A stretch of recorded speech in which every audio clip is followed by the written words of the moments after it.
Hello and welcome to another edition of Razorwire with your host, James Reese.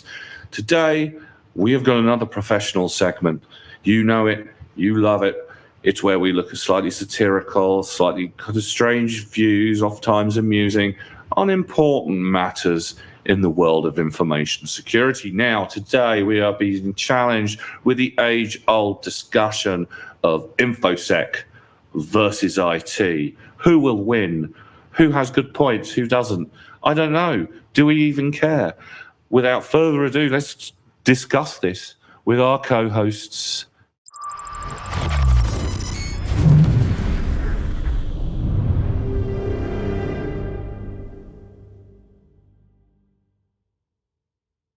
So today, I want to have a moan.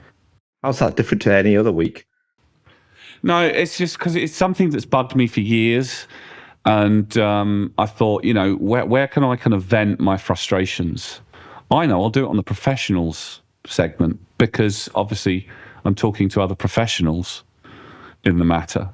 Now, for years, obviously, information security was called IT security. And then it became information security. And now it seems to have become cybersecurity, although people still hold on to, there's information security and cybersecurity. Now, who has the bigger budget, do you think? IT. The cybersecurity people. Yeah. Oh, I said IT, but never mind. Well, IT, I mean, sometimes the cybersecurity people are in IT, rather than being under the CISO or the InfoSec person or whatever setup you've got. You normally find that IT will get their own cybersecurity people in. I have seen occasionally, I'm not saying who, some kind of issue between the InfoSec department and the cybersecurity people within the IT, because in my opinion, as much as I love IT, I have a background in IT. In IT, your main job really is to kind of keep things running, keep the data accessible, applications available, deal with any kind of like problems that come along, that kind of thing. You're maintaining the systems that underpin the majority of a business. Is that fair? I'd say that's a fair assessment, yeah. Something we agree on. But security, modern, as I term it, information security, isn't handled in quite the same way in an IT department as it's handled within an InfoSec department. In my eyes, information security, we kind of hold the pen, like guidance for the IT guys, how to deploy potentially sometimes in terms of what systems and the resilience that needs to be baked into that. So, the reason that it has come up in my brain recently was the other day I was wandering through LinkedIn and I just happened to see a colleague in the industry, who shall remain nameless, he'll probably know who he is when he listens to this, because I know he listens. We're talking about budgets rise as IT decision makers ramp up cybersecurity spending, which was a kind of Computer Weekly article. And apparently, IT departments, and this is me paraphrasing a lot of it, there's a lot of stats in there and so on and so forth, but apparently, a good chunk of IT decision makers have finally realized that information security is a really important thing. So globally, cybersecurity equates to 65% of the top areas of IT spend for IT departments. Yeah. So, sorry, the IT part, or the IT security part? No, IT departments are ramping up their cybersecurity spend. Right. So there's no separate budget for security in the eyes of... It doesn't go into that, but I bet you they get a much bigger budget in the IT department for security than in the information security department, where quite often we get £5 a pickled egg, and if you're lucky, a packet of crisps to go with it. Yeah, so they'd rather spend money on trying to stop anything and not actually spend any money on going, okay, this has gone out from a different source, but you can investigate or try and stop it with the fiver? Because it doesn't always have to be an IT thing, does it? Information security is Well, it isn't. as long as the information. I mean, okay, securing the technological stack is a really important thing. I mean, it underpins most of our business operations. It's now, the key factor, and probably next to wages, I would hazard a guess to say that the IT spend in most organisations is probably in the top 5 costs. I mean, sometimes it might be certs and stuff if you've got like a high-end company that need to maintain some really strict regimes. But other than that, I would hazard to guess that most IT budgets are probably next in line, and then it comes on to rents and all the rest of it. Although rents have fallen off because, of course, since the lockdowns, it's not like 1 million people have suddenly started going back into the offices. Hence why places like Canary Wharf are like ghost towns at this moment in time. And this kind of leads me into my problem, really. And I know the listeners and viewers out there are probably saying, why is Jim off on one? What's he talking about? Can we stop buying these cool tools that nobody really uses or implements properly? Can we kind of take some of that budget and go, wouldn't it be a good idea to get in some InfoSec strategists to work out where we spend our money, rather than going out and buying a whole cool new load of toys that I've read about from the vendor marketing and I saw at one of the various conventions that we go to, and then not implementing it properly? Because, I mean, it maddens me, because, I mean, I've been an auditor for years, and all the time, I've only recently retired from doing the PCI DSS audits, so I'm still maintaining my cert, but for years I would go in and I would go and say, let's look at IDS IPS. I'd say, show me your IDS IPS. I'd go and have a look at it and realise it either wasn't turned on, it was in learning mode, or it was just sat there gaining dust on the shelf and wasn't even plugged in. And it's like, how much are you spending on this IDS IPS? And they chuck numbers in the air and you're normally in the hundreds of thousands. And I'm like, why are you spending money on something you're not even using?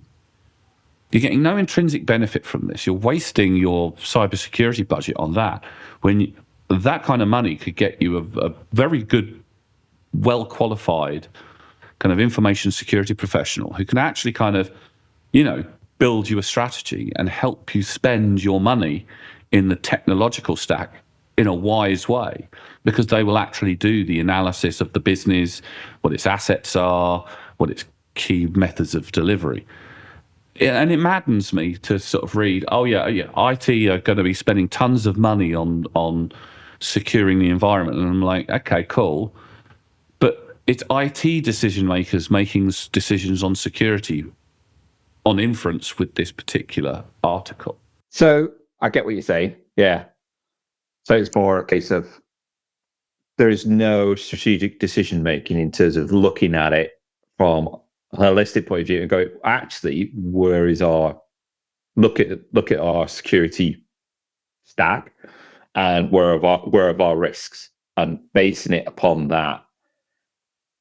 But basing your budget upon of where's the best place to put the money into, because that's your biggest risk or your profile that you've got currently. So a large company with plenty of capital, cash, they can do both. They can go, right, we need to spend decent amount of money on some on a decent SOC and InfoSec professionals with their recommendation, and go, okay, this is what is the best on the market that's going to cover us at this moment. This is what I suggest, and then IT can implement that and have it run coherently.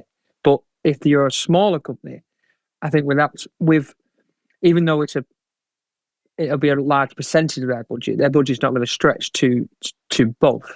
So then they've got to look at the risk and go, okay, do we get the shiny software that will protect us even if we can't use it properly because we haven't, or do we just get the SOC in to do that? And I think if it was my company, it was a small company, I'd be like, well, I'm going to probably put the gates up first before I ask someone to man the gates.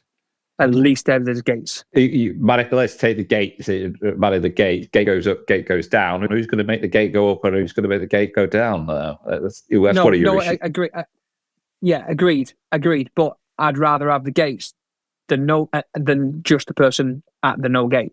Because what can they do? I'd rather if I haven't got that massive budget and I can't have both gate and man gate, I'd rather have gate until.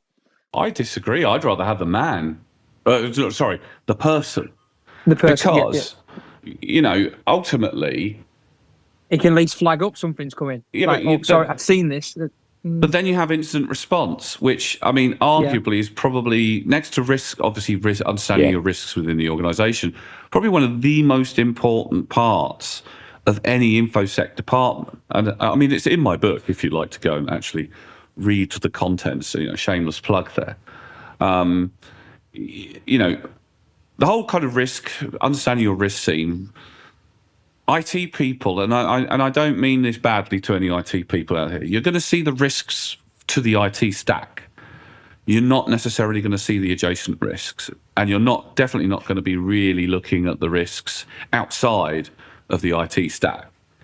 You know, you're going to be concentrating on access control for IT. You're going to be concentrating on your firewalls. You're going to be concentrating on your endpoint security, and probably things like IDS, IPS. I mean, your technical security, if you've got the right tool sets in, you'll have a good baseline, but there'll be nothing to back it up. So if you get the breach, which everybody does, every organisation gets breached. I don't care who they are. They might not have had a breach in their lifetime, but at some point they will do, because everybody does. They won't have anybody there who can actually objectively look deal with that. the breach. Yeah. So they're going to die. Or they're going to find it very, very expensive. And it's like, you know, it's like, do I buy the cart to go to market, or do I buy the horses to take the cart to the market? Because I kind of need both to make this work. And it's like, you need the information security professional to objectively look at where you should spend your budget, you know. I agree with that, but just going on again from a smaller company that doesn't have that budget, then I'm going to get the cart and say, "Can someone give me a hand moving this cart?" Well, that's when you pick up my book and read it. I know you don't know how to pull this cart, but I'm sure we can figure something out at the moment. Until the cart breaks down, we get breached, and then someone gives us more money, or we make some more money. But yes, I think the plan from a smaller company that's getting into that realm is, okay, we're going to need some sort of IT security, cybersecurity, as well as someone to man that in a SOC and a security professional. But when you're too small to have both, I would say let's get the technical security in first before we get the. I think it's easier to teach someone, and probably more cost effective to teach someone. I think you could do both. I think you can get the tech and the person at the same time. If you're a small, I get it. But if the person you've hired is savvy enough and knows can pull out some quick wins, like just doing the basics, even like patch management, so getting green bonus or one of the open source like vulnerability scanning stuff, your security awareness training, like Dave delivers security awareness training across the business. Your key risk is always people at the end of the day, isn't it? That's how stuff goes wrong, let's be honest, is people. It's not always the technology, it's usually people. So if you drill them and inform them of the risks of why they don't click on links, all that jazz, you're covering a lot of your bases there as well. So you've got that. I mean, even the basics of making sure you're only covering them to inform them not to do it. You can't stop them doing it. Oh no, by all means, I'm not saying it's a silver bullet type thing, but the tech can stop you doing that. So even if you do click on that link, the tech goes, "No, I'm not allowing this." I get what you say, but you need the person to implement tech to stop that. You can teach someone. You can teach someone to do the tech. True. A lot of vendors out there offer training as part of the onboarding. But this is my point. It's like, okay, they offer the training and they train the IT person on how to, to manage the phishing campaigns, or look after the piece of technology, but they don't have. They may be fantastic at that, and kudos to them for learning everything there is to know about the IDS, IPS, how it works, blah, blah, blah, and all the rest of it. But they're not arguably really using it for any particular benefit at that point. It's like, right, I've learned how to do IDS, IPS. Cool. Do you know what the implications are or what you're getting out of that? What's your ROI, your return of investment from it? You know, and this is where it gets to the crux of my complaint. And there's another piece to this as well, which I haven't mentioned, which I'll go in a second. One of the hardest things in InfoSec that we've ever had to do really is to prove the reason why we exist. Up until recently, you know, it's what's the return on investment for the security that we've put in place? And it's like, well, how can we prove something? Yeah, how can we prove how effective we've been if we haven't had an event? Because the fact that we haven't had the event means that it's technically speaking effective because we've prevented you from having an event. So how do you prove the return on it? You know, again, this is why you need that strategic element, because the technological element, you're hitting one very important, don't get me wrong, but you're hitting a piece of the pie that doesn't facilitate real security within the organization. And if you're a small business, go and get like security advisory from a consulting firm. Why not? You can tailor a really cheap deal, cheaper than it would be to get a CISO in, let's be honest, especially nowadays with the CISO wages flying, you know, pretty high. You know, get some advisory from. I'm just sounding like I'm toting my own business here. Get some advisory from a consulting firm, because you might not need that InfoSec person all the time. You really won't. If you're that small, you definitely won't. Yeah. But at least they'll be able to sit down, look at your infrastructure, and say, right, okay, I can see that you're kind of a bit tight on the old cash to buy all the security in that you need. But this is what I would consider your baseline to be, based on the risk-based approach that I've looked at, and your asset, you know, what you consider assets, what you consider important. So if you are putting money in, then it's being put in the right place. Does that make sense? And at least you're getting a cohesive report out of it that you can look at and go, okay, you know, we've flagged 100 risks. Let's mark them, how important they are, and then we can spend the money on actually stopping them, as opposed to just as a broad over. I've got you. Yeah. So you could buy in that, you know, the expensive tech and stuff like that, but then you can bolster it with like open source tool and stuff like that's out there as well. You know, the stuff that's been actually proven as effective. So like OpenVAS for vulnerability scanning, Greenbone, and all that jazz. So you can build upon that as well. So you can have that, build that into your strategy, and then base your budget upon that. The strategy essentially is like, I mean, security doesn't need to be expensive. It just needs to be effective. And there's a million different ways to handle security in a million different organizations, which leads me into the next section, which wound me up on the article. I'm probably going to get slammed for this one, but so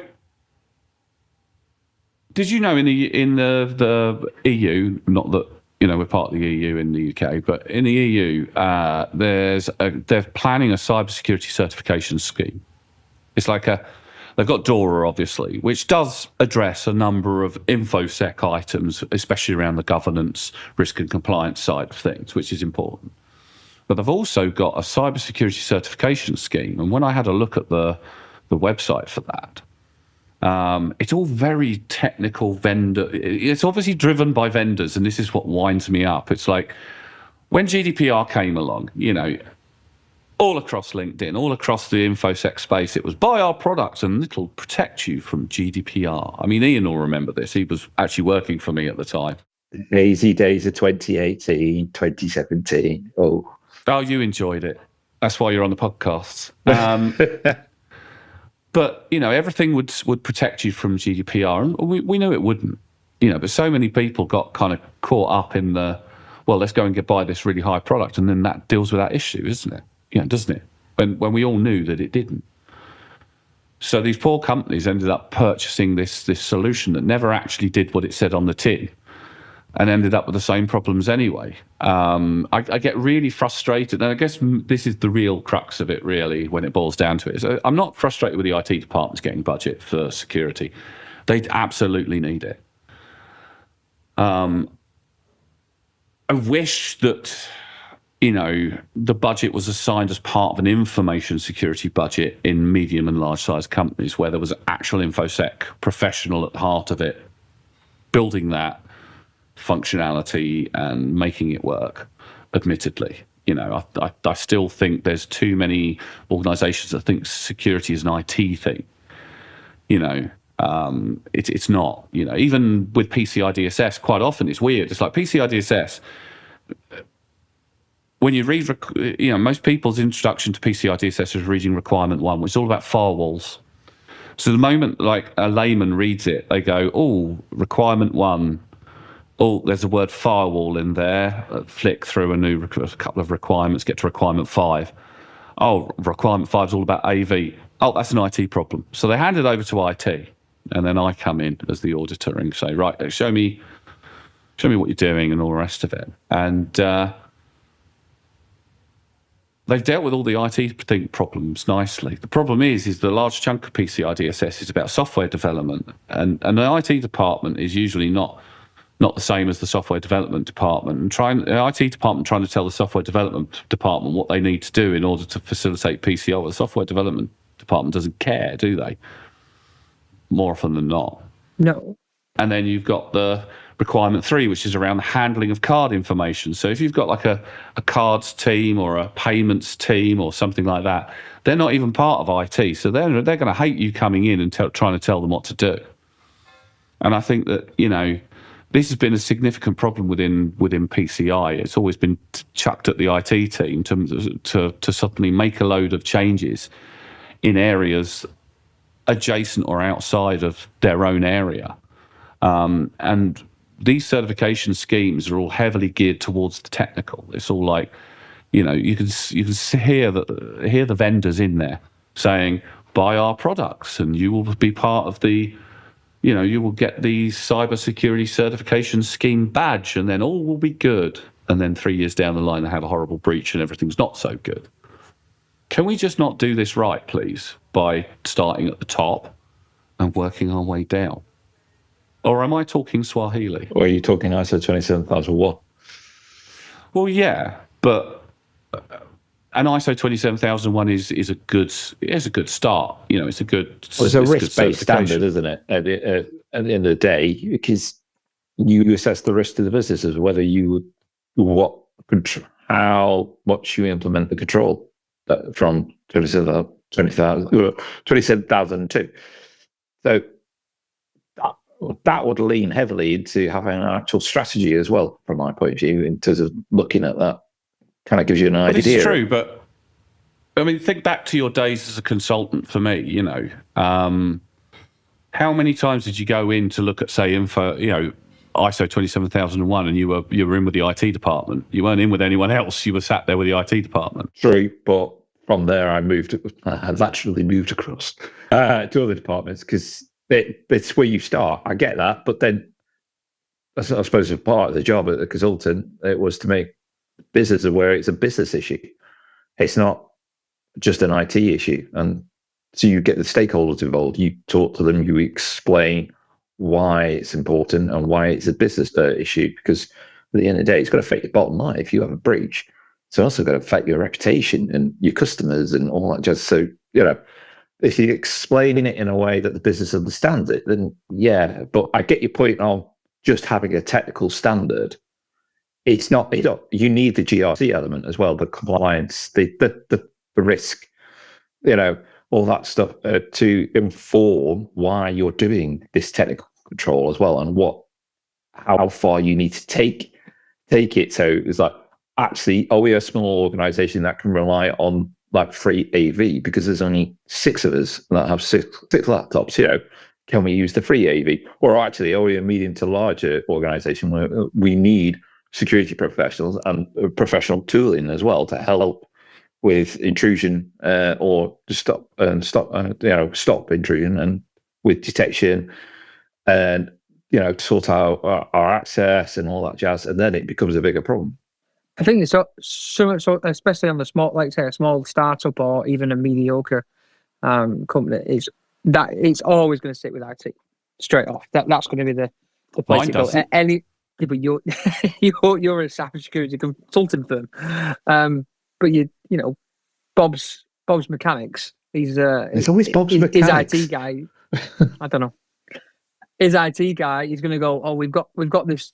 We want to be we want to be compliant, and we want to cover ourselves off. And he's going to go to his IT guy.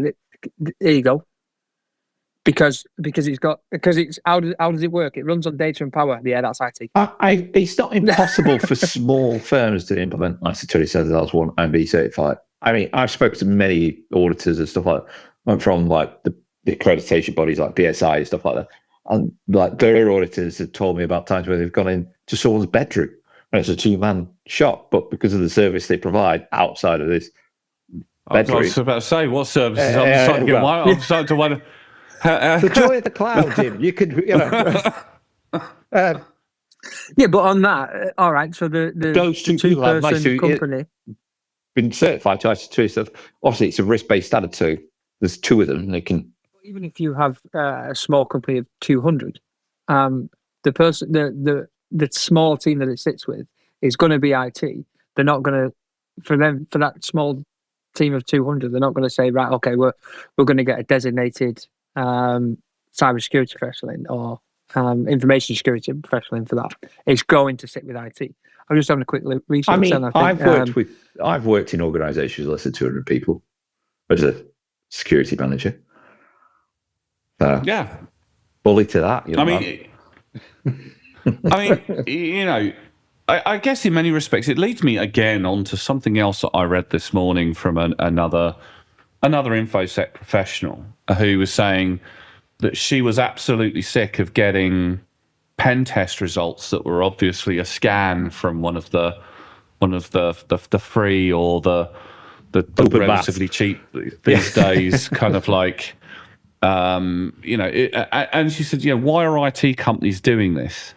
And I put my oar in and I said, they're doing this because they've seen the information security space is a really lucrative area to be in at the moment. And they're either, if they're big enough, purchasing a security company and then trying to fit it into the mold of how they work, which never works. InfoSec and IT consulting are very, very different animals. Or they're just saying, oh, let's just go out and get a scanning tool because a scanning tool is just as good. I think that my whole crux behind this whole podcast is I think I'm still frustrated that IT companies, some of these kind of schemes coming out. I mean, even Cyber Essentials is really heavily focused on the technology. We need to reform all of this stuff and say, look, no, you need to think about yourself as an organisation first. Get the training. If you've only got 10 people, I mean, hell, we need more InfoSec people anyway. Train one of them up. There's plenty of decent kind of like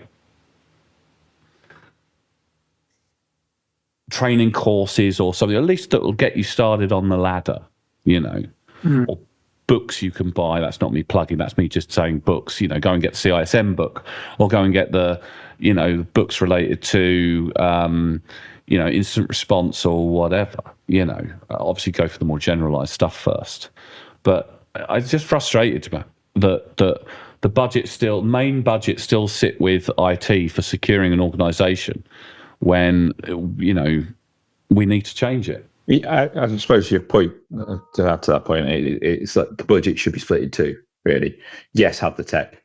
Yes, have the equipment, the tooling that prevents or detects all the security incidents and stuff like that. But the other half of the budget, I suppose, needs to go into the compliance side as well. Because without that, you've got a cart and a horse, if we're in that scenario again. But I think you need a broader. Your budget needs to go into both, in terms of ensuring that you've got the right professionals, the right tools to manage your risks, and identify where they are. and then have the tech as well to support the risk mitigation as well. So Exactly right.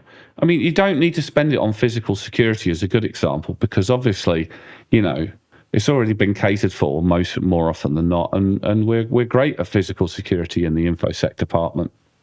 Gate goes up, gate goes down.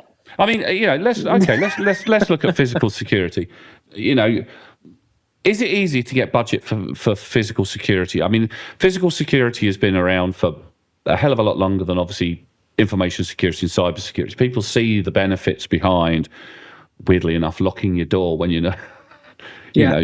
doors that lock, thick walls, secured areas for specific things. If you've got a set of really sensitive servers, cage them off in your data center. I mean, we've all been into data centers where we've seen, or hopefully we've all been in data centers where we've seen that kind of thing. Is it difficult to get budget? Because I mean, some of those physical security countermeasures are not cheap in themselves. No, they're definitely not, and especially when you're trying to get facial recognition with them. Yeah, it's difficult to get the budget for the. Again, we've gone onto the tech thing, for the latest tech that works, because most businesses and companies will go, "Well, can't you just lock a door?" Well, you can lock a door, but then there's so many risks with just having that key. That's as simple as it is. Can you just lock the door? Right. Well, what happens when someone loses it and we need to get in? So then you've got to put access control in so you can override it and everyone can have access. You can remotely log in, and then you expand that, going from just getting a key that you can get from Timson's for £9, right the way up to you need infrastructure in place to be able to run that. But then you've got the added fun and health and safety as well, because you could lock the door. But I think somebody will be really, really upset if they're trying to get through said door when there's a massive fire going on in the background. Exactly that. So then that we've changed. We've gone right. Well, okay, we can't use a key because that's not really safe and it's not great. So we'll use access control on a maglock that has its own backup, so power and whatnot. But it can only be used one way because you've got someone inside, and if they need to get out, then it has to be an emergency exit sort of thing. So yeah, it just, and then you link that in with, if you're a bigger company, you link it in with CCTV and hopefully facial recognition, which Iain does not like. Is that? Are we going to? Is this a forerunner for us going down the security we've done that episode. Privacy. Let's not do that again. That's one of our biggest episodes. You should have heard him this week. I got the fishing rod out this week, and I did that. And he did went you do it on purpose? Oh yeah, he went red. He was almost crying. He was that passionate about not. You could just see he was like, "No, you're wrong." I'm like, well, I don't think I am. I mean, what you need to do is look to get the access control that allows you to sort of put messages on the door as they go through, and then specifically craft messages for Iain. Don't give him ideas, Jim. To be totally honest, I mean, going back to it, CCTV is horribly expensive. Good CCTV, good quality for a decent amount of time storage. I mean, in PCI, you've got to have it for 90 days, and 90 days alone is a big old bit of storage depending upon the quality of your CCTV and obviously how many cameras, how many locations, and so on and so forth. I guess in many respects, I'm getting kind of a bit worried that it's becoming really restrictive for businesses to meet these certification schemes and standards if there's a high amount of money that needs to be spent on technical infrastructure to facilitate that scheme. It's a bit like banking in the US and banking in the UK. You're never going to get any new banks because all the legislation and requirements around what you need to do in order to be such an institute basically prices out absolutely everybody. So you're only ever going to be stuck with these simple sort of like set of banks that we have in the UK. It's a bit better in the US, but depends on where the economy goes with that. And cybersecurity certification schemes like coming out in the EU, all I can see this doing is people will say, right, you need to hit this certain level in order for us to deal with you, which I get to a certain extent. You've got to have security, and the only way we can regulate it is through this scheme. But then, you might not be able to afford some of these tools. I mean, let's look at it objectively. If you wanted to go out, and I know, Iain, you've dealt with this in the past. How much does the average GDPR tool cost you? If you were to go out today and as a medium-sized organisation and get a GDPR tool to help you with ISO 27001, your own strategy, a bit of risk management, some asset control and compliance handling. You're looking upwards of 100K for a year. Right. Not a year, sorry. But you're looking at around that. Yeah, actually, I say 100K a year. Yeah, to get everything you need to help you through. Is that just the software and yeah, or is that having someone to run it as well? Just software, and then you've got the added build on top of employing someone. So yeah, that can actually run it as well. Yeah, but I mean, there are open source tools out there for GRC and all that stuff that help you, but they don't have the pots and whistles, shall we say, as the other like the organization, the like GDPR that help you along those lines of being compliant, like managing your DSARs and you do your DPIAs and data mapping and stuff like that. All that stuff that you need for your ROPA and everything like that. Yeah, you're looking at excess of around 100K easy as a bare minimum to get that in your technological staff. I mean, you can do it using open source, manually mapping the data and using a spreadsheet, obviously, but that takes time. That takes an individual away, for like a full-time individual away for. That's it. That's their sole job, if you know what I mean.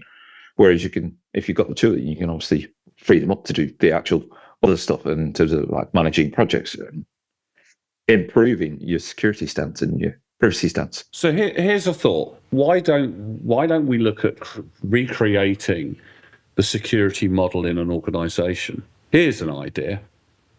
Why not look at all the budgets in all the departments? Every department turns around and says, right, gets mandated that 10% of their budget is to be spent towards security. So you bring on an information security professional, and then finance, IT, so on and so forth, all throughout the business, all the different departments assign 10% to their own kind of levels of security. And then that InfoSec professional looks at each of those departments and builds their strategy and then utilizes that budget along with any additional budget for, say, I don't know, a GDPR tool, which is usually a pretty good idea, especially in a decent sized organization. So it's not all coming into what, it's not, you're not having to assign a big budget to a security professional. You're assigning the budgets to the individual departments to look after their own stuff. It's just the InfoSec professional is the one that guides where that budget is spent. That makes sense. I was just looking at something before, actually, and you were pretty much bang on with the 10%. So the average in 2003 for enterprises spend 9.9% of their IT budgets on cybersecurity. Yeah, the IT budget, though. Yeah, but then within that, so the security budgeting the security spend of the IT budget is usually 13% on tech, 13% on business overall, average governance 9%, financial 9%, and then, like you said before, right down at the bottom, of 5% of that budget is spent on education and actually someone knowing what they're doing with that tech they've got. Now, Iain, having served the function as a CISO in a couple of firms that back in the day, what was the most effective? Okay, give me the 5 most effective InfoSec items that were the first things that you attacked, or the things that you found the most important in any InfoSec strategy. Incident management. Without it, you don't know what you're going to do if there is a breach. So having that done. Training and awareness, I'd say, is up there as well. One of the, this is super cheerful, but actually the business understanding why it's important, why we do security, and getting that buy-in from the top. Because without it, it's pointless. Let's be honest. So that was 3. So 2 more. having the appropriate security, doing a policy, what I'm after is an audit type thing. Having that where you're doing that continual improvement for all your security controls, having that ability to do like a security policy review or hygiene checks, for your entire stack. Because without it, you stagnate. Let's be honest, and you're not moving along because the threat landscape is continuously moving. And then obviously, I might throw Chris a bow. Physical security, because it is important, unfortunately, for me to say that. But less so now that we're going into the cloud. I mean, Well, you've got to secure the data centers that the cloud use. That's all right. They do that. Third-party security, however, is a really important part. Vendor risk. I think vendor risk actually only takes physical security. Yeah, but because you're using the cloud service. Oh, Chris. No, you see, third-party security, that all comes on. It's another branch off there because no one's going to use no one's going to use a data center that just is in someone's garage, are they? That's all right saying, oh yeah, we've got it off-site. Yeah, what measures does that off-site company have? I once did. It was well before PCI, but I once went and did a security review on an old cow shed that somebody had turned into a data center in Guernsey. We're reaching the top end now, but I think, this has been a bit of a rambling rant from me. It's just like, I just wish we could nail down how security budgets really work. I don't think it works when it's just reliant on the IT budget. I don't think it works if, you don't. I mean, as I said, the reason why I asked, kind of going back to it, is how much does a GRC tool cost? It's because that one GRC tool, bearing in mind, your budget as an InfoSec professional is probably going to be a hell of a lot less than in IT. It's going to sink your budget. Once you've done that, what else can you do? I mean, God help you if you wanted to get pen testing. Because pen testing isn't going to come necessarily out of the IT budget. Pen testing normally comes out of someone else's budget, because the IT teams don't want to be pen tested. So they say, no, we're not paying for it. You'll pay for it over there, which I've actually been in argument. I've seen arguments kick off in boardrooms over that. Yeah, I think a pen test and anything to highlight any vulnerabilities probably should be a business spend as opposed to an IT spend. They should say, right, okay, we're putting this aside to make sure that we're not vulnerable or well, unless, I mean, there is this new trend, and again, I'm not plugging anything here, but there's this new trend towards kind of continuous pen testing. This is the next thing. I mean, there's very few companies that have nailed it. There's a lot of crowdsourced pen testers involved that you can't regulate, that are, in some really, really odd places around the world, like the Philippines, Eastern Europe, India, Pakistan, quite a few other places where, let's face it, it's kind of hard to regulate the staff and actually what they're doing. But there are a few products out there on continuous pen testing. And, traditionally pen testing would be not something that the IT department necessarily you would purchase in. I mean, you might get sometimes doing that, but more often than not, it comes from other parts of the business, other cost centers. But now with the continuous pen testing, an actual, an IT department can have a baseline of testing, because as Ian said, that's one of the more important parts of InfoSec in general, just means testing what you have in place to see whether or not it's good enough to maintain at least a security baseline. Chris, you're specialised in physical security, and you do checks and tests of your physical security, unless somebody wedges open a door and never unwedges it, which, let's face it, that happens in plenty of data centers, and I've known big data centers where that's happened. Some dude goes out for a smoke at night and just, plugs it. But you means test as well, and I think we can't afford to do this snapshot in time testing anymore. And I think IT departments are getting quite savvy on the fact that they do need to at least have this ability to test their security baseline, because if we need to, and it's important to InfoSec professionals as well, because traditional pen testing will only tell any of us where we actually are at that point in time, not where we are 3 months down the line, 4 months down the line, 5 months down the line. So how do we amend our risk profiling if we don't really understand what our current security baseline is? And of course, it's too expensive to do too many pen tests. Can't do like 4 or 5 a year because, Christ, that. I mean, some companies do, but No, but I think that's where. So I'll take you back to the physical bit because it's easier. If you've got a small team like the security team's not exactly big, so you've got to rely on the broader workforce to have that security awareness and actually flag any problems up. So because if you don't know someone's where's that door open, if no one tells you, you can't be around in every office globally if you're quite a big company all the time.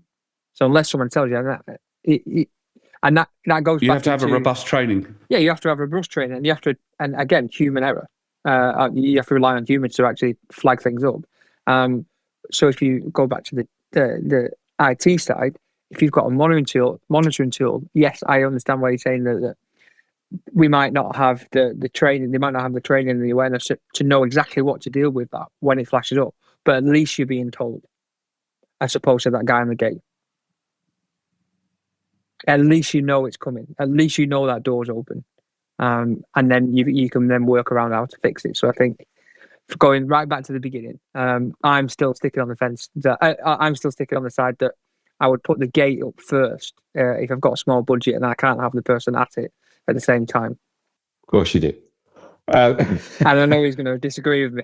I say both. See, this is until we develop AI and we can replace Iain with an AI model of Iain. That just disagrees with Chris. We could replace. I'm going to say we could replace Iain with anyone. Anything I say, just because I'll just go grab. I'll go grab even the plan, if he knows it's correct. and then that can just. So what are we saying? Are we saying budgets need to be the way that we assign budgets need to be reviewed? Are we saying, Jim, you're full of crap. Why are you moaning about the IT department getting all the budget and nobody else having enough? I think security needs its own budget. At the end of the day, it needs to be separate from the IT budget, and security needs to control it because they understand the risks faced by the problem, faced by the business. I mean, and they can implement appropriate controls and apply the right professionals if they need to employ. My goodness, words are hard today. But they can employ the right professionals who can then do the checks and balances to ensure that they do the continuous improvement and all that jazz, and tools right. And it's not in, learning mode, as you alluded to at the start, Jim. It's actually being used effectively, and it is. Yeah. The tech out there can do. There's some tech out there that it's great and it can do its own, but you're always going to need at some point human intervention just as sanity check at the end of the day. Do you believe that physical security people should definitely exist underneath the Iain Pye of the organisation? Oh, not if it's Chris, because he'd be an admin nightmare. But I think not a chance. If they're part facilities, you'll have that kind of they'll sit in that department of the business, but they need to work closely at the end of the day. Because is it time though for physical security to come out from facilities and move them into that infosec thing? I mean, there's another good question. Is it time? Because now organisations, I mean, let's look at the SEC, for instance, SEC versus SolarWinds CISO. He's in charge of all aspects of infosec within that organisation.